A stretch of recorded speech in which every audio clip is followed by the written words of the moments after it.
Halo, assalamualaikum. Waalaikumsalam Pak Emil, apa kabar? Gimana kabar Pak Heru? Seneng, udah lama nih gak ketemu. Oke, gimana kabar Pak Heru? Sehat Pak Heru? Sehat alhamdulillah, tapi masih batuk dikit nih. Jadi saya langsung minum ini dulu nih. Lemon. Lemon madu nih, hujan-hujan kayak gini asik nih Pak Emil.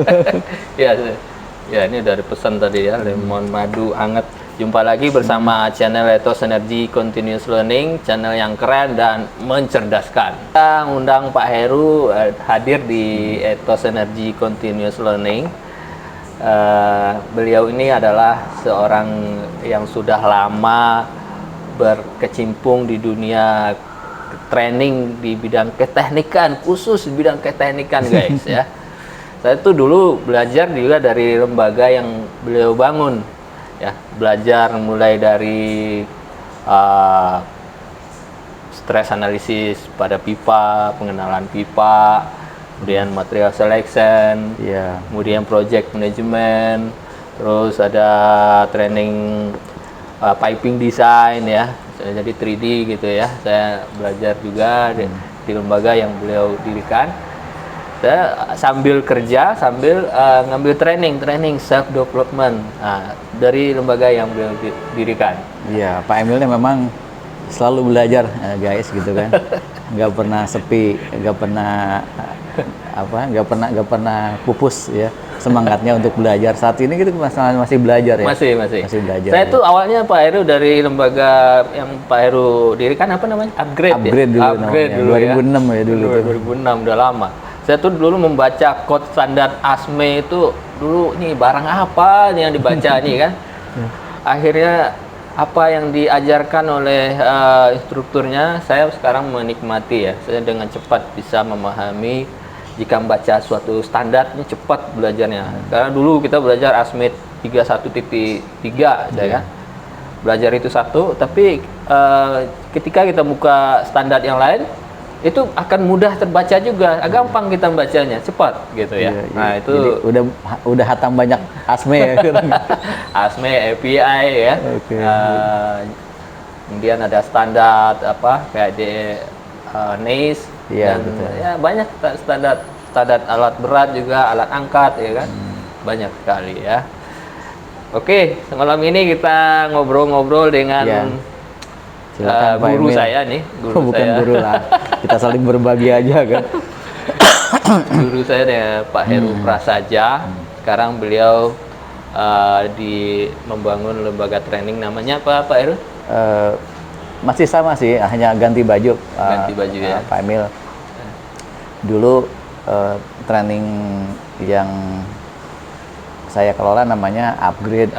Upgrade adalah sebuah lembaga training khusus untuk topik engineering di oil gas, rekan-rekan. Jadi kemudian tahun 2016 itu berganti nama jadi Petros ya. Jadi teman-teman bisa searching, tapi fokusnya masih sama Pak Emil. Iya, masih sama ya. Masih di fokus di engineering oil gas. Gitu. Masih Petros Oil and Gas Training ya. Training di bidang keteknikan atau keengineeringan. Khususnya di bidang oil and gas ya, atau migas ya. Ya Pak Heru, saya dengar Pak Heru nih bikin buku nih Pak. Ini buku yang banyak dicari sama apalagi yang fresh graduate ya, yang belum tahu arahnya kemana ini kan. Setelah selesai kuliah sarjana teknik, arahnya kemana ini kan? Saya dulu juga bingung, nggak tahu arah kemana setelah selesai sarjana teknik. Rupanya sekarang udah ada buku yang dibikin sama Pak Heru, Panduan Karir Migas di Migas ya. Pak Heru, ini boleh cerita Pak Heru tentang buku yang Pak Heru bikin ini, sejarahnya gimana? Kok bisa jadi buku yang seperti itu Pak Heru? Sebenarnya dulu saya tidak merencanakan untuk mengemasnya jadi buku Pak Emil gitu kan. Dulu ketika saya mengelola lembaga training, itu saya sering memberikan konsultasi Pak Emil. Jadi saya menginginkan ketika ada orang atau junior engineer itu datang ke tempat kita, mereka mendapatkan training yang tepat gitu, memilih training yang tepat gitu. Sesuai dengan bidangnya dan keinginannya. Bidangnya dan prospek karirnya gitu Pak Iya, Emil. prospek Karena karir. seringkali ada orang dari suatu jurusan, kemudian dia daftar satu training, tapi menurut pendapat saya ini kurang tepat. Lalu saya arahkan untuk mengambil training yang lebih tepat gitu kan. Nah, karena itu sering Pak Emil, sering terjadi gitu kan, banyak orang berkonsultasi, saya bikin semacam panduan. Jadi misalnya kalau ada seseorang dari jurusan teknik sipil, dia nanya teknik sipil itu di migas tuh posisinya apa aja? Iya, kita mahasiswa nggak ngerti dulu kan? Nggak ngerti kan? Wah, kalau saya kerja di migas tuh ngapain ya? Jadi kalau misalnya fresh graduate begitu dengar migas tuh bayangannya tuh pengeboran Pak Emil. Iya. Padahal sektor migas tuh banyak banget ya, perusahaan migas tuh banyak banget. Jadi bayangan mereka tuh kerjanya tuh di pengeboran minyak, dia melakukan drilling ya kan, kemudian kerjanya di offshore gitu. Padahal nggak seperti itu. Iya. Perusahaan migas tuh ada banyak Pak Emil, mulai dari KKKS ya. Gitu. Oh iya. KKKS. Jadi kalau misalnya pemerintah punya blok minyak ya kan, kemudian kerjasama dengan oil company itu kan KKKS ya, kontrak kerjasama. Kemudian setelah dapat kontraknya, ada lagi perusahaan jenisnya itu survei kan, gitu kan? Ya, dia survei kan, lakukan survei dulu kan, di mana letaknya, isinya berapa ya kan, cadangannya berapa, ini efektif apa enggak ya kan, kemudian layak untuk dikembangkan apa enggak secara ekonomis ya itu kan? ekonomis apa enggak ya kan, secara keteknikan bisa nggak diambil kira-kira sederhananya seperti itu kan. Ketika sudah di hasilnya itu positif ya studi oke nih, kemudian baru kan di drilling kan, di drilling juga ada drilling company, ada oil service, setelah minyaknya keluar baru dirancangkan di engineering, procurement, construction ya kan. Kemudian kalau di laut juga ada installation ya kan. Jadi ada banyak ya kan gitu. Nah, jadi buku itu dulu tuh bukan berbentuk tapi kayak diktat Pak Emil. Jadi kayak diktat. Jadi kalau misalnya ada orang nih drone teknik mesin, Pak saya ada teknik mesin, saya karirnya kalau di migas tuh kayak apa ya gitu. Training apa yang harus ambil, saya kasih ini baca aja nih gitu. Jelasinnya kan gampang kan, saya kasih fotokopi tolong baca ini ya kan, nanti kalau udah ngerti, nah kamu tinggal ambil mana trainingnya cocok. Ada orang teknik sipil nih, ya suruh baca nih, baca gitu kan. Jadi awalnya dari fresh graduate yang konsultasi, nanya-nanya, nih saya nih teknik sipil cocoknya saya ngambil training apa nih Pak, gitu ya. Teknik mesin Pak, saya cocoknya mau karir di migas, saya cocoknya ngambil training apa nih Pak, gitu ya. Iya, mungkin jadi dari satu jurusan itu dia harus tahu dulu posisi yang bisa dilamar oleh dia tuh nama posisinya apa, dia ada di jenis company apa, kemudian skill set yang harus dimiliki apa, kemudian training yang harus diambil apa, kira-kira itulah Pak Emil. Jadi seseorang tuh ketika ngambil training dia sudah tahu bahwa trainingnya tepat dan arah karir yang akan ditujunya juga udah tepat Pak Emil. Jadi sayang kan uangnya kan mahal gitu. Iya. Sayang uangnya kalau misalnya salah ambil training kan. Gitu. Nah, terus teknik elektro juga ya dibuat diktatnya, kemudian teknik kimia ya kan, instrumen ternyata dikumpul-kumpul tebal juga. Jadilah buku ya. Jadilah buku lah kan, jadilah buku kan, dicetak kan. Nah ternyata alhamdulillah itu sangat membantu fresh graduate atau mahasiswa yang ingin berkarir di migas, dia bisa tahu sejak dini gimana persiapannya Pak Emil gitu kan. Gimana persiapannya? Persiapannya lebih disiapkan ya. Iya betul, lebih sebelum masuk berkarir di migas itu ya. Jadi di sini tuh ini idealnya memang dibacanya tuh oleh fresh graduate atau yang masih kuliah Pak Emil. Jadi karena di buku itu cukup lengkap saya rasa Pak Emil ya datanya. Di situ saya cerita tentang jenis-jenis perusahaan migas. Ya kan? Kemudian di sana tuh ada di masing-masing tip jenis perusahaan itu posisi karirnya apa aja, untuk teknik mesin apa, teknik sipil apa, teknik kimia apa, teknik apa, ada di situ ya kan. Kemudian kemudian saya cerita di situ masing-masing posisi tugasnya apa, kemudian skill set yang harus dimiliki apa, sertifikasi harus dimiliki apa, di situ lengkap semua Pak Emil. Nah, kemudian termasuk juga strateginya Pak Emil gitu kan. Jadi dulu itu Pak Emil ya, banyak orang yang gagal Pak Emil mendapatkan karir di BES bukan karena nggak pinter Pak Emil gitu kan, tapi karena salah strategi Pak Emil, ya kan. Dia tuh melamar ke jenis perusahaan yang paling susah dimasuki Pak Emil, tesnya paling susah, yaitu di KKKS, di drilling company, sama oil service, ya kan. Nah itu rekrutmennya emang sulit, ya kan, gitu. Nah, kalau misalnya mereka ngelamar ke sana kemudian gagal Pak Emil, dia langsung menyangka bahwa waduh, kompetensi saya nggak cukup nih, ya.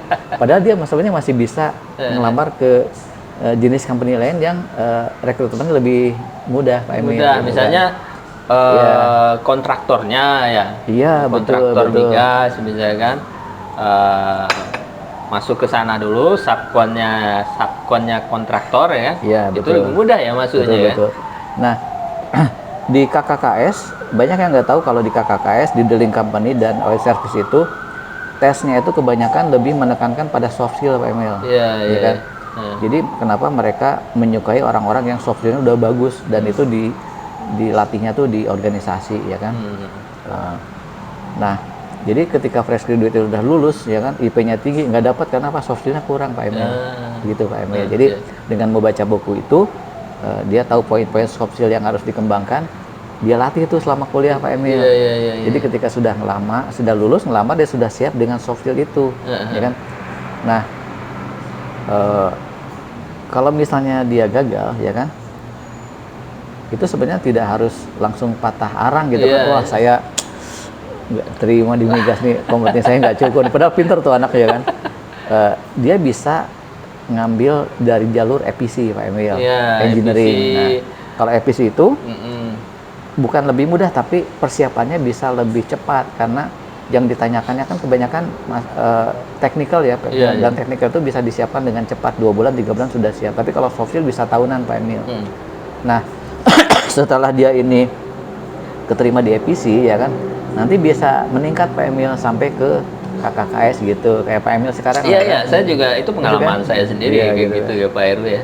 Saya masuk, memang entry company yang saya masuk itu ke alat berat ya, Trakindo utama. Tapi ya saya kemudian banting setir ya ke dunia engineering, consultant oil and gas kan. Skill yang saya pertama kali yang laku itu adalah drafting Pak Heru. Iya, betul. Dengan skill drafting ya, simple lah ya, bikin PNID. Dengan bikin PNID kita jadi tahu pipa, flanges gitu kan, sambungan, fitting-fitting kan. Ditambah lagi saya ngambil training di upgrade ya kan, di pengenalan piping material ya kan, stress analisisnya ya kan.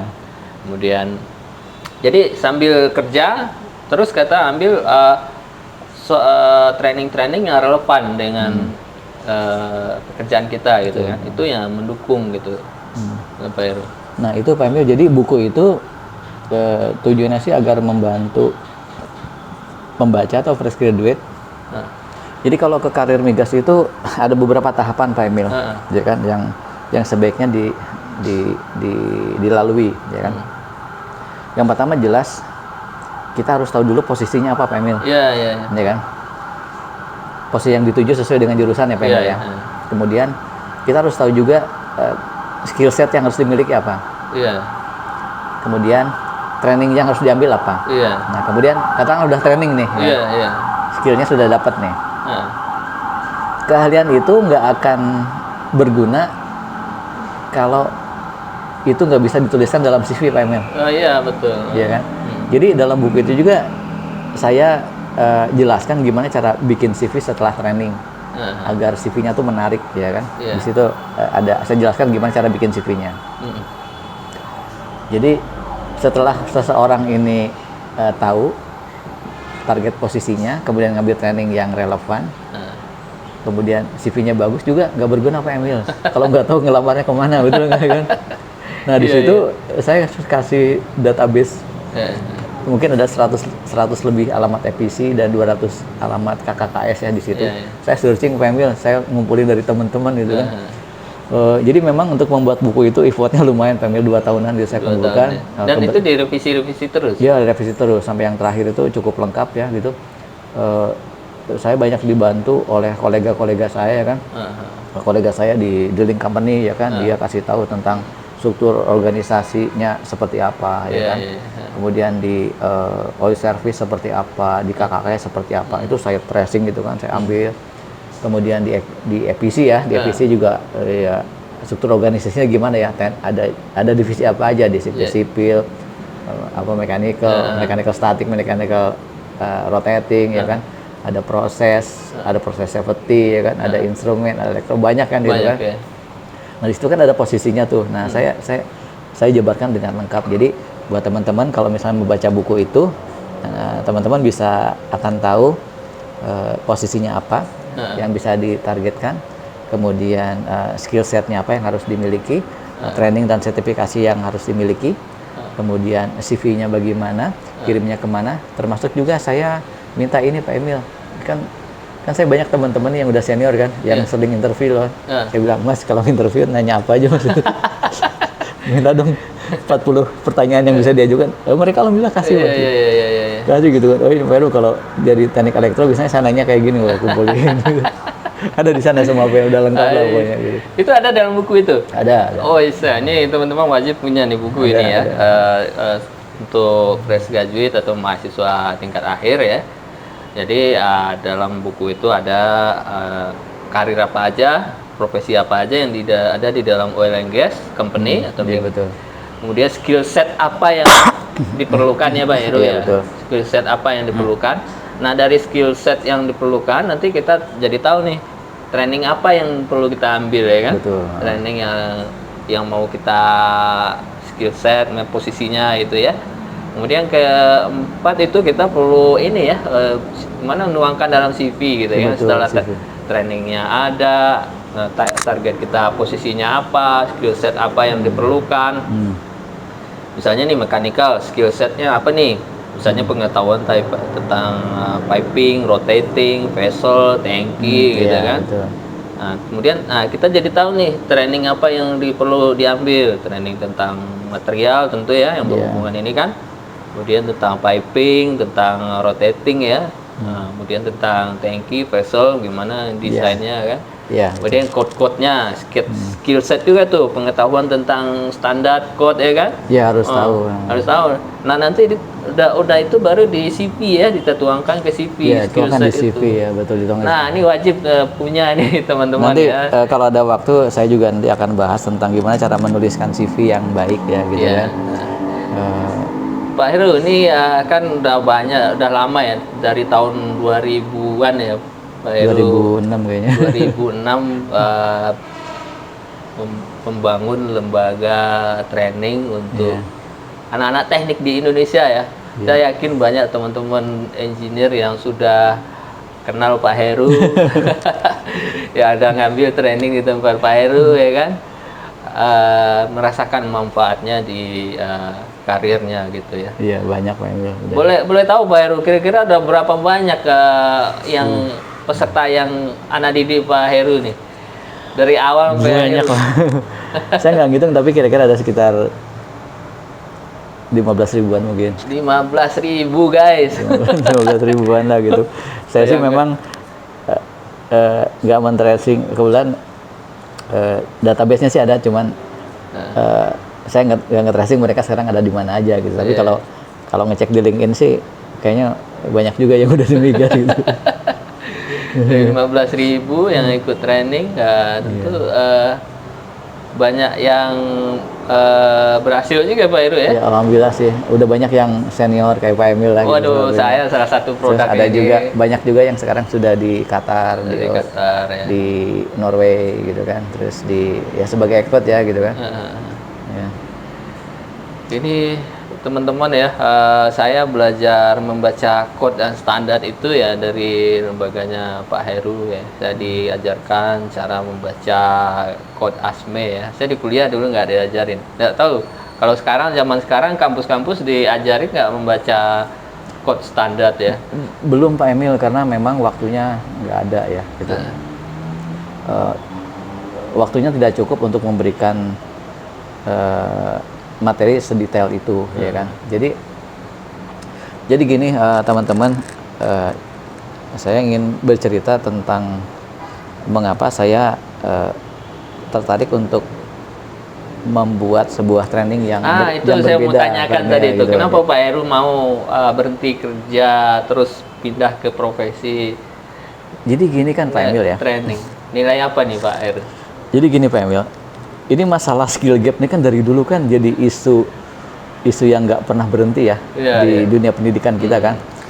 Lulusan baru ini nggak siap kerja gitu kan. Kemudian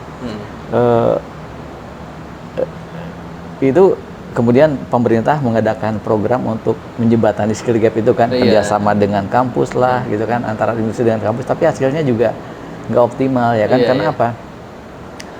Bagi nggak kurang optimal Pak Emil gitu kan.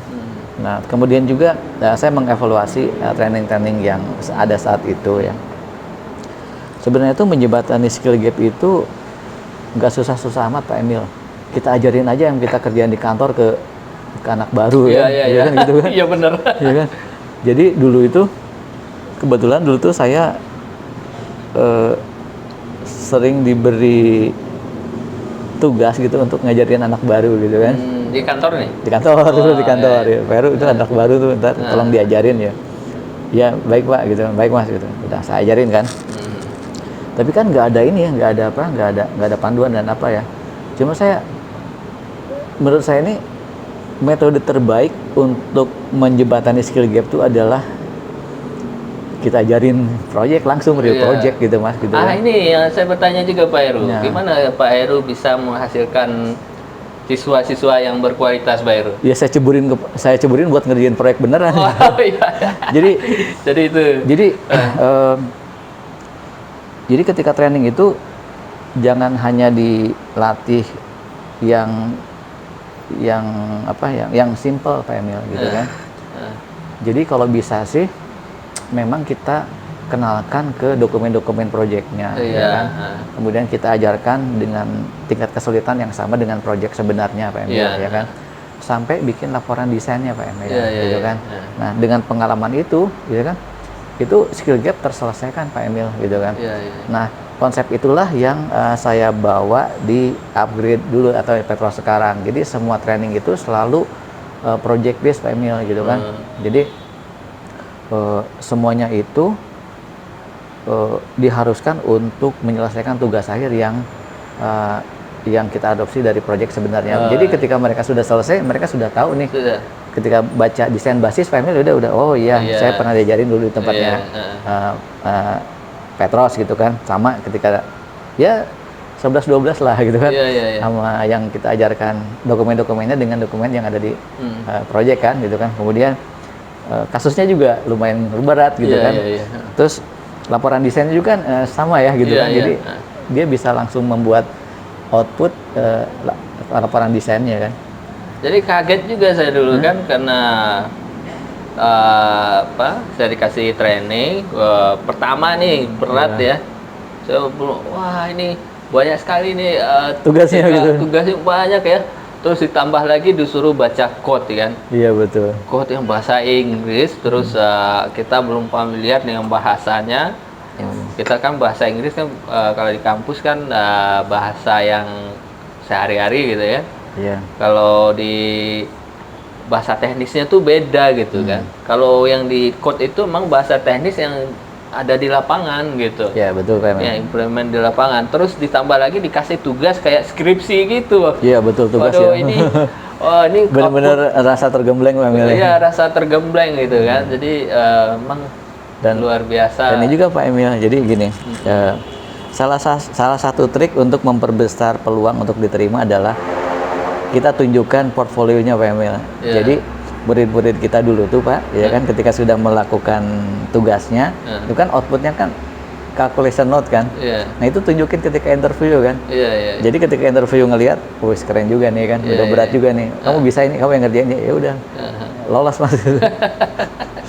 Gitu. Kamu benar nih udah bisa ngerjain ini, iya udah. Gitu. Udah kan, projectnya ada nih, ya saya ngerjain. Tingkat kesulitannya juga lumayan, ya kan. Ini bisa diterima. Ya jadi calculation note itu ya. Tugas akhir itu bisa berbicara banyak lah gitu. Sangat membantu teman-teman gitu. Jadi gini, kalau misalnya nanti teman-teman ingin mencari training, carilah training yang memang mengajarkan real project gitu kan. Dan juga mentornya juga harus bersedia membimbing secara intens ya gitu. Gitu.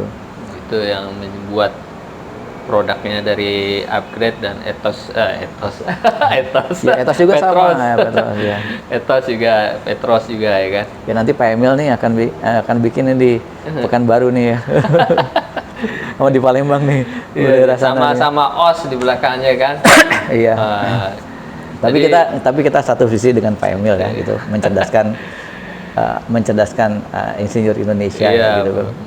Jadi saya senang banget ketika dulu kan tahun 2000-an tuh banyak expat ya Pak Emil ya gitu kan, untuk posisi-posisi yang sebenarnya kita bisa isi gitu kan. Tapi sekarang alhamdulillah ekspornya sudah mulai berkurang ya kan, tergantikan oleh insinyur-insinyur Indonesia ya kan, kayak gitu.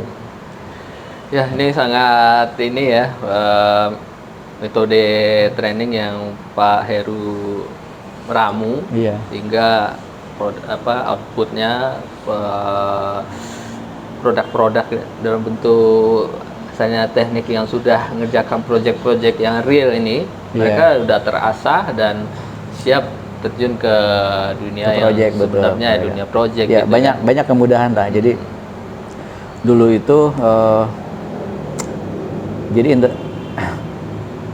jadi untuk dapetin sertifikat itu susah Pak Emil. Kalau tugasnya nggak selesai sampai nangis tuh. Nggak dapat sertifikatnya dari Pak Heru. Sampai nangis aja menggibang-gibang nggak boleh dikasih tuh sertifikat kan. Tapi sertifikat training itu justru jadi punya nilai Pak Emil ya kan, punya nilai tinggi gitu kan, karena teman-teman di FPC tahu ya kan kalau misalnya udah selesai tugas dapat sertifikat berarti tugasnya udah beres nih. Iya. Jadi tolak ukurnya kalau misalnya sertifikat dari Petros atau Upgrade belum keluar, ya mereka belum kompeten nih kan?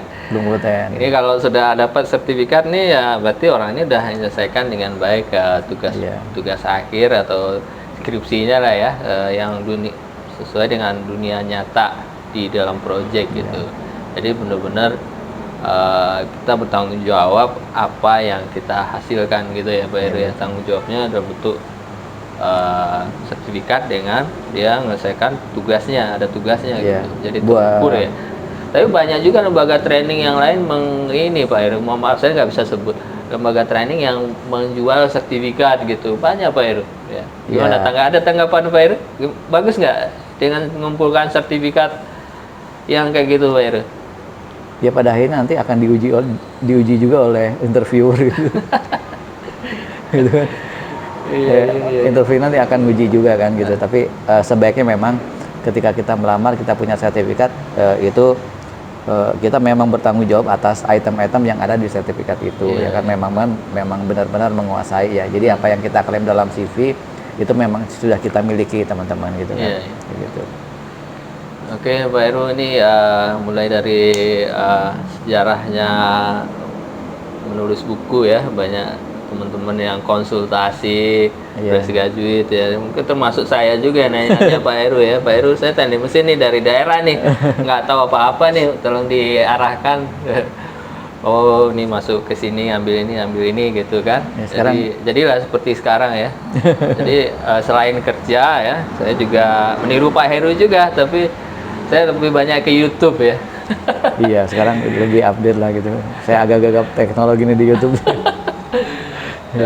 Bagus Pak Emil. Saya mendukung kiprahnya Pak Emil di YouTube ya, karena bisa menjangkau lebih banyak ya, menginspirasi lebih banyak orang ya kan, kayak gitu. Juga buat teman-teman untuk kita tidak hanya bisa mengandalkan ilmu dari kuliah ya, gitu kan, karena memang belum sepenuhnya di custom sesuai dengan kebutuhan di project Pak Emil, gitu. Tetap harus ada adaptasi kan. Nah, memang metode training terbaik adalah on the job training Pak Emil, gitu kan. Kita ajarkan real project ya.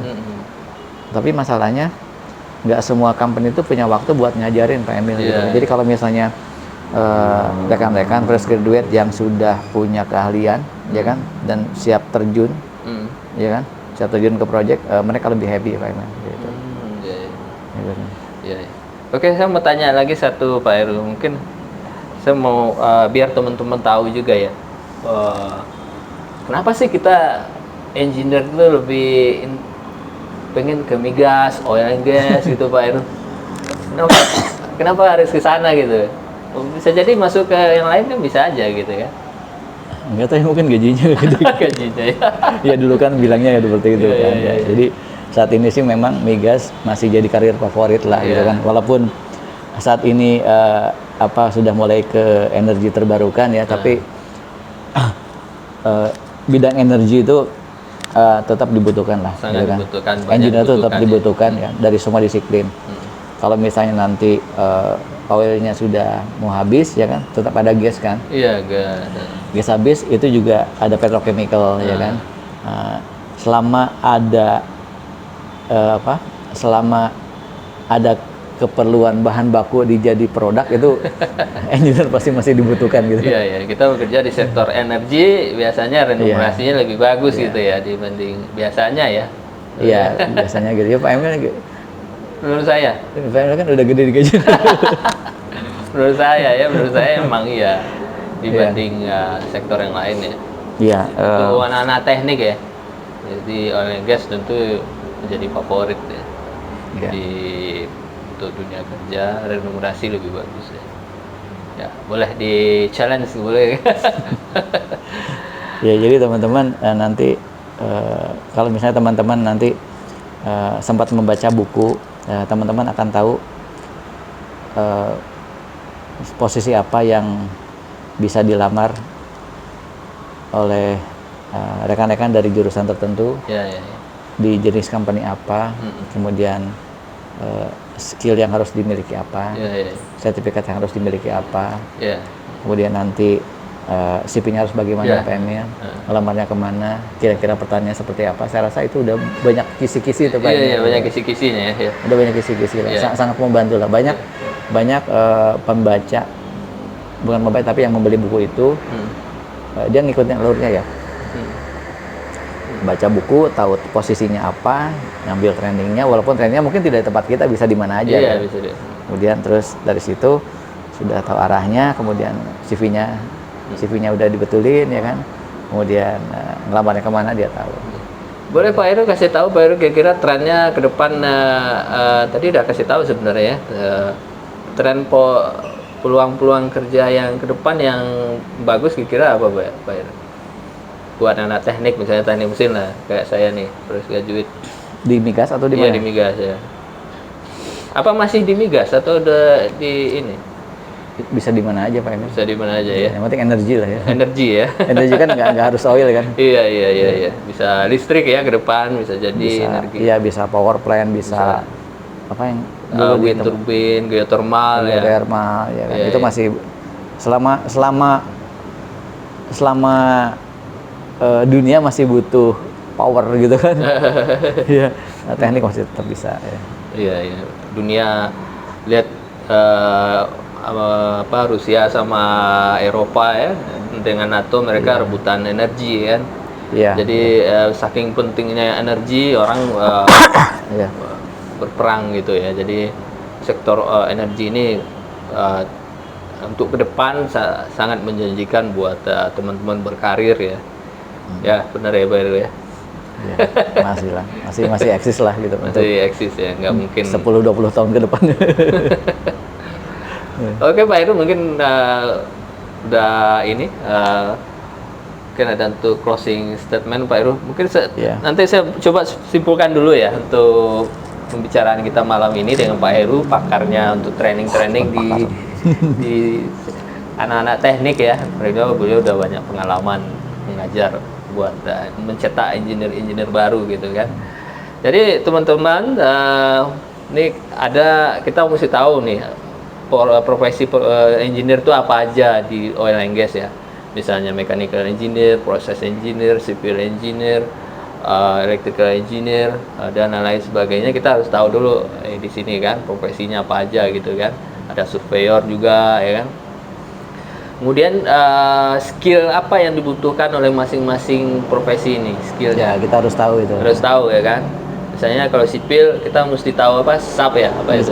Misalnya contoh ya, misalnya kita ambil satu case ya, sipil misalnya. Sipil ya.